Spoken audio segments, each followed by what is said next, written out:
(21번도) 보겠습니다. 끼워 맞춤에서 파이 30의 대문자 H7과 P6는 어떤 끼워 맞춤인가 라고 했어요. 그러니까 H7이라고 하면 구멍 기준 끼워 맞춤이죠. 그래서 자주 사용하는 구멍 기준 끼워 맞춤을 암기해 두고 계셔야 되는데, 이 표를 꼭 보시라고 말씀드렸습니다. 구멍 기준 끼워 맞춤에서 기준 구멍 H7이고요. 거기에서 P6와 맞닿아 있는 곳 여기에 있죠.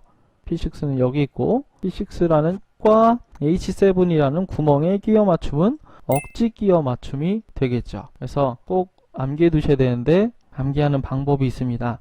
중간 끼워 맞춤을 기준으로 해서 시험에 자주 나오는 것은 H6, 7, 8, 6, 7, 8이 자주 나옵니다. 그 중에서 7이 가장 기본적인 구멍 기준 끼워 맞춤이기 때문에 많이 나오고요.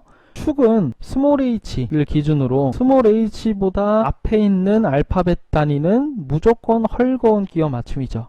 그리고 n보다 멀리 있는 알파벳은 무조건 억지 끼워 맞춤이죠. 그래서 H7을 기준으로 해서 스몰 h보다 알파벳이 이전 것이다 그러면 헐거운 끼워 맞춤이고, 스몰 n보다 알파벳이 이후의 것이다 라고 하면 억지 끼워 맞춤으로 생각해 두시면 됩니다.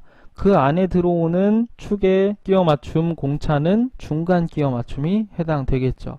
이렇게 해서 자주 사용하는 구멍 기준 끼워 맞춤을 꼭 보는 방법과 그리고 어떤 것을 기준으로 암기해 둬야 될지를 꼭 알아두시길 바랍니다. 정답은 2번이 되겠죠. 22번도 보겠습니다. 그림과 같이 도면에 표시된 단면도의 명칭, 기차 레일인데 우측면도를 그리기가 번거로우니까 중간을 잘라서 90도를 회전시킨 거죠. 이렇게 90도를 회전시킨 거예요. 옆에서 본 그림과 똑같은 거죠. 그래서 가운데를 잘라서 회전시켜 가지고 90도 회전시켜서 단면을 보여준 것, 그래서 회전도시 단면도를 이야기하는 것이죠. 정답은 1번이 되겠습니다. 24번 보겠습니다. 기계제도에서 가는 실선이 사용되지 않는 것. 가는 실선이라고 그러면 보통 치수선에 들어간 것들이 가는 실선이죠. 치수선과 치수보조선, 그리고 지시하는 선도 가는 실선입니다. 근데 외형선은 물체의 바깥 부분, 외형을 보여주는 선이죠. 그래서 가장 중요한 선 중에 하나입니다. 얘는 붉은 실선으로 사용하죠. 붉은 실선. 보통 0.5에서 0.7mm 정도의 두께를 가진 선을 사용합니다. 정답은 1번이 되겠습니다.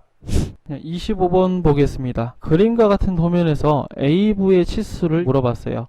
A부는 여기죠. 근데 여기를 보면 여기서부터 여기까지 거리가 49입니다. 여기서부터 여기까지. 그런데 여기서부터 여기까지 10이죠. 그리고 이 홈, 여기 있는 부분의 거리가 6. 그러니까 여기까지가 16이죠. 지금 파란색 부분이 16입니다. 그리고 4 더하기 2 하니까 여기가 6이죠. 그럼 49에다가 16을 빼고 다시 6을 빼면 되겠죠. 27이 A의 거리가 되겠죠. 그래서 정답은 1번이 되겠습니다. 27번도 보겠습니다. 단조품 및 주물품에 볼트 또는 너트를 고정시키려고 접촉부를 안정되게 깎아내는 작업, 스폿 페이싱이라고 합니다. 정답은 1번이고요. 보통 드릴링 머신 작업 종류의 하나죠. 그래서 이미 지어져 있는 구멍에 보통 이렇게 살짝 구멍이 위로 올라와 있습니다. 단조품 같은 경우는 여기가 울퉁불퉁하기 때문에 여기를 밀링 머신으로 1mm 정도로 이렇게 딱 파줍니다.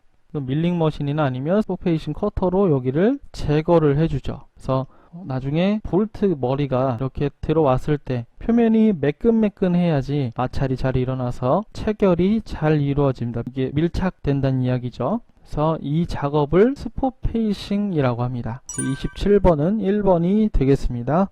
33번 보겠습니다. 선반에서 파이 45mm, 파이 45mm라고는 하진 않죠. 파이 45의 연강 재료를 노즈 반지름 0.6mm인 초경합금 바이트로 절삭 속도 120m/min 그리고 이송을 0.06mm/레볼루션으로 하여 다듬질하고자 한다.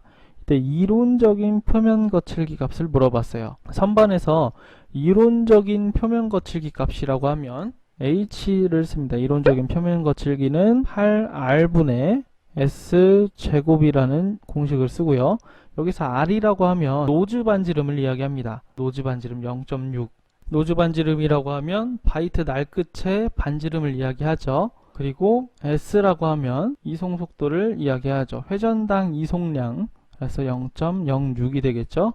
대입을 해보면 0.06 제곱에 8 곱하기 0.6이 되겠죠. 이걸 계산해보면 0.00075가 나옵니다. 단위는 밀리미터가 나오죠. 근데 1mm는 1000 마이크로미터죠. 그래서 이 0.00075를 마이크로 단위로 계산하면 앞에 공세개가 지워지면서 0.75 마이크로미터로 변하게 됩니다. 환산을 하게 되는 거죠. 그래서 정답은 3번이 되겠습니다. 35번도 보죠. 액체 호닝에 대한 설명으로 잘못된 것을 물어봤습니다. 그래서 액체 호닝은 연마제 가루와 가공액, 액체를 혼합해서 고압으로 쏘는 거죠. 그래서 표면을 다듬어주는 작업을 액체 호닝이라고 합니다. 비교적 가공 시간이 짧죠. 고압으로 된 이 혼합액을 쏘아주면 바로 연마가 되기 때문에 가공 시간이 짧은 장점이 있습니다. 그리고 복잡한 형상에도 액체가 지나갈 수 있으므로 가공이 어려운 게 아니고 쉽게 되죠. 다른 것도 보겠습니다. 일감 표면, 공작물 표면에 산화막이나 도료, 페인트 등이 덮여져 있는 것을 쉽게 제거할 수 있죠. 맞죠? 4번.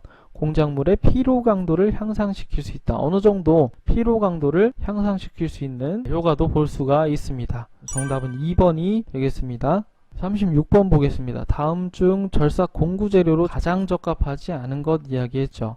여기서 이제 탄소 공구강 STC죠. 자주 사용하고요. 그리고 합금 공구강 STS 많이 사용합니다. 그리고 세라믹도 요즘에 뜨고 있는 절삭 공구 재료죠. 근데 연강은 보통 공작물 재료로 많이 사용하죠. 정답은 3번이 되겠습니다. 38번 나사의 유효지름을 측정하는 가장 정밀한 방법. 보통 나사의 유효지름을 측정하는 방법은 삼침법, 그리고 공구 현미경, 나사 마이크로미터 이런 것들을 이용해서 나사 유효지름을 측정하게 됩니다. 나사 유효지름을 측정하는 방법에 대한 내용은 상당히 중요합니다. 기능사 수준에서는 이 측정 방법이 어떤 종류들이 있는지, 각 측정 방법들의 원리는 어떤 것인지 이런 것들을 묻기 때문에 이 종류들을 꼭 알아두시는 게 중요합니다. 그 중에서 유효지름을 가장 정밀하게 측정하는 방법은 삼침법이 가장 정밀하게 측정할 수가 있죠. 그래서 정답은 1번이 되겠습니다.